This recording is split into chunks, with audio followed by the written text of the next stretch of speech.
Yan na ang pag-connect sa mga latest balita. Mga veterano, isang linggong libre sa MRT3 at LRT2. Finland, muling kinilala bilang happiest country in the world. Summer season, idiniklara na ng pag-asa. Cambark, NU nagpakitang gilas laban sa FEU.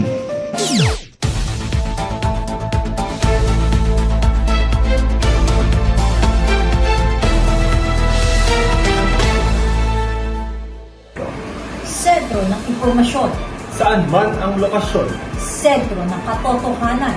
at mga balita na dapat niyong malaman. Ito ang SBN, Sentro Balita Ngayon. Magandang araw, Pilipinas! Narito na naman kami ang inyong nag-iisa, tapat na kabalikan. Mula sa bulwagan ng katotohanan ng Sentro Balita Ngayon, Juliana Marie Bidia, Christian Apolonio. maghahatid sa inyo ng ulat sa ambang sulok ng mundo. Good news! Dahil ang mga veterano ay isang linggong libre sa MRT3 at LRT2. Para sa mga karagdagang detalye ng ulat pambansa, narito si Crizel. Crizel? Tama ka dyan, Apple. Dahil good news nga na isang linggo ang ibinibigay na libreng sakay para sa mga veterano ng Metro Rail Transit 3 or MRT3 at Light Rail Transit 2 o LRT2 para sa pagdiriwang ng Valor Day sa ika-9 at Philippine Veterans Week mula sa ika-5 hanggang ika-11 ng Abril, ayon sa Department of Transportation o DOTR. Para makakuha ng libreng sakay, kakailanganin lamang ng mga veterano na magpakita ng valid ID sa mga nasabing estasyon mula sa Philippine Veterans Affairs Office o PVAO. Ang mga veterano ay papayagang sumakay ng tren ng libre at libre din ang isang kasama. Ginawa ng pamunuan ng MRT3 at LRT2 ang parehong inisyatiba para sa mga veterano noong nakaraang taon. Rizal Anichete nag-uulat para sa SBN News. Balik sa iyo, Apple. Maraming salamat, Crizel. Para naman sa balitang mapapangiti ka, Finland muling kinilala bilang happiest country in the world. Para ihatid sa inyo ang iba pang mga detalye, narito si Carlas. Carlas? Sa ikawalong pagkakataon, muling kinilala ang Finland bilang happiest country in the world ayon sa ulat ng World Happiness Report 2025. Isang Finland na nasa Arctic Circle o yung mga teritoryong nakapaligid sa North Pole. Ang hilagang bahagi nito, sakop ng tinatawag nilang Lapland. Katulad din ng ilang bahagi ng Sweden, Norway, Russia at ng Baltic Sea. Pasok din sa top 4 ang ilang Nordic countries na Denmark, Iceland at Sweden. Ayon sa ulat ng AP News, ibinabatay ang naturang ranking sa pamamagitan ng survey, katuwang ang analytic firm na Gallup at United Nations Sustainable Development Solutions Network. Samantala, sa kauna-unang pagkakataon, nagawa umano makapasok sa top 10 ng ranking ang Costa Rica na nasa ika-6 na pwesto at ang Mexico naman ay nasa ika-10. Naitala naman ng United States ang pinakamababa nilang pwesto bilang happiest country in the world matapos malaglag sa ika-24 na ranking. Habang Afghanistan naman umano ang kinilalang unhappiest country sa buong mundo. Nasa ika-57 naman ang Pilipinas mula sa 147 kabuuang bansa sa nasabing world ranking. Kaugnay nito, pumang-apat naman ang bansa sa happiest country sa buong Southeast Asia na kasunod ng Singapore, Vietnam at Thailand. Drofnaj Canlas, nag-uulat para sa balitang pang-ibayong dagat. Balik sa iyo, Juliana. Maraming salamat, Carlas. Mga kasentro, huwag aalis dahil time out muna. Muli tayong magbabalik para ibalita sa inyo ang iba pang mga latest happenings.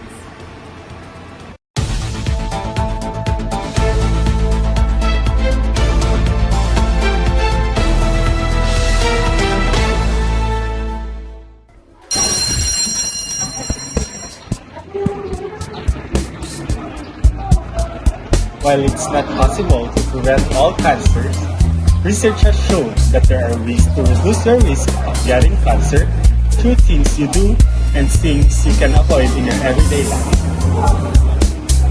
Una, kumain ng masustansyang pagkain gaya ng gulay at prutas. Ikalawa, iwasan ang paninigarilyo at pag-inom ng alak. Ikatlo, magkaroon ng regular na ehersisyo. Ikaapat, magkaroon ng tulog na umaabot sa 8 hanggang 10 oras. At ang huli, magpatingin sa doktor at kumonsulta para sa regular na check-up. Hi, Shelly. How are you? Hi, John. I'm doing well. And you? I'm doing great. Thanks for asking. Did you know that you can do things to lower your cancer risk? No, I didn't know that. What can I do? Well, today, I'm sharing different things that we can all do to help prevent cancer and improve our health. First, you should avoid sitting for an extended period of time. That might be hard for me because I spend most of my day sitting at work. Well, you could try taking short walks during your breaks. And some people even use standing or moving desks. Wow, those are great ideas. I'll ask my manager about my options. Second, it is also important to eat fruits and vegetables regularly. And you can start with 1 at each meal and work your way up to 5 servings a day. 5 servings a day? Oh my, that's a lot. I guess I could start by adding a fruit to my lunch. Yes, and depending on what you use, salads are an effective way to get multiple servings in one meal. Third, do not drink alcohol every day. And do not drink too much at one time. How much is too much? I do like wine and other drinks. Well, according to the FDA dietary guidelines, men should limit their intake to no more than 2 drinks per day. Women should not have more than 1 drink per day. Okay, I got this one under control. I usually only drink on the holidays. Fourth, if you smoke, try to avoid all tobacco products. And if you do not smoke, do not start. Okay, I'm not a smoker because the smoke makes it really hard for me to breathe. But I do have a friend who has been smoking for years and has struggled to quit many times. Yes, quitting smoking is a tough habit to break. But there are resources that can help your friend quit smoking. I can give you a list today. Perfect. Fifth, you should also exercise regularly. When you are overweight or obese, your risk for cancer increases. What? I didn't know that. I have a neighbor who is really into taking daily walks. Maybe I could join him. Sixth, you can lower your risk of skin cancer by protecting your skin and eyes from the sun's rays. Oh, I'm not worried about the sun. Well, most skin cancers result from exposure to sunlight or UV rays, including artificial UV rays like those found in tanning beds. Even people with darker skin can get skin cancer. Oh, wow. So what should I do to protect myself? Well, you can use things like sunscreen, hats, and sunglasses. Lastly, stay up to date with your regular cancer screening exams at the times your healthcare provider suggests. Your age, sex, family history, and risk factors will determine which cancer screenings you are eligible for and when you need to get screened. Thanks so much for the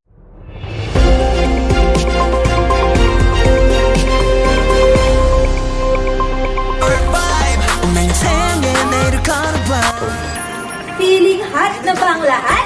Dahil summer season is here, ayon sa Pag-asa. Para ihatid sa inyo ang mga nag-iinit, naglalagablab na mga detalye, narito si Marian Alimano. Marian?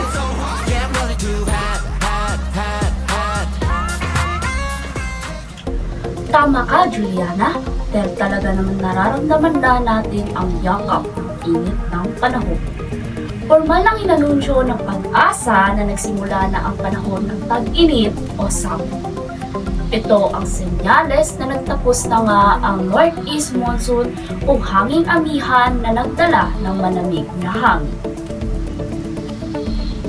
Ayon kay Pag-asa Administrator Nathaniel Servando, dahil sa El Nino, inaasahang magpapatuloy ang mainit at maalisangang panahon mula Abril hanggang Mayo.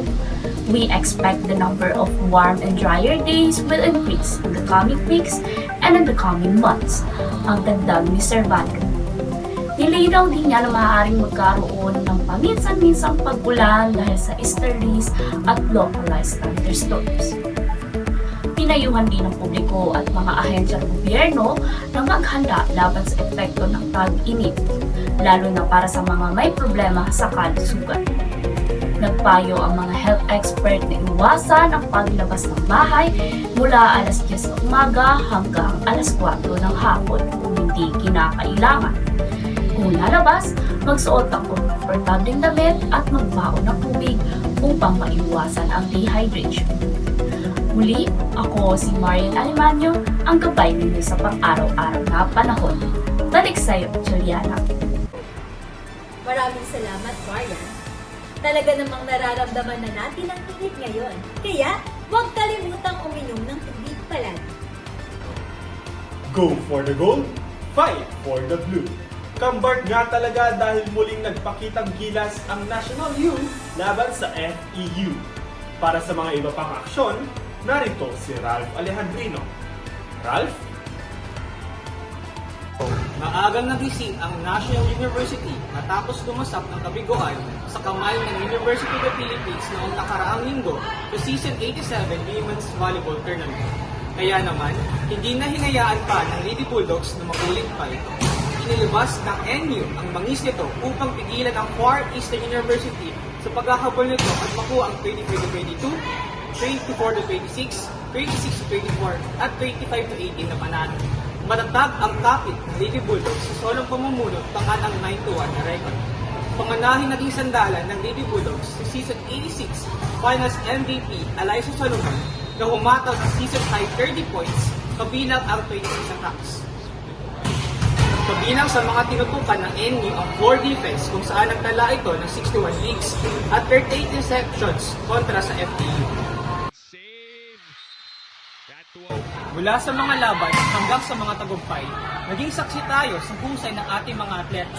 Patuloy nating ipagmalaki ang kanilang mga nagawa. Ito ang inyong sports news. Ralph Alejandrino ng SBN News. Balik sa'yo, Apple.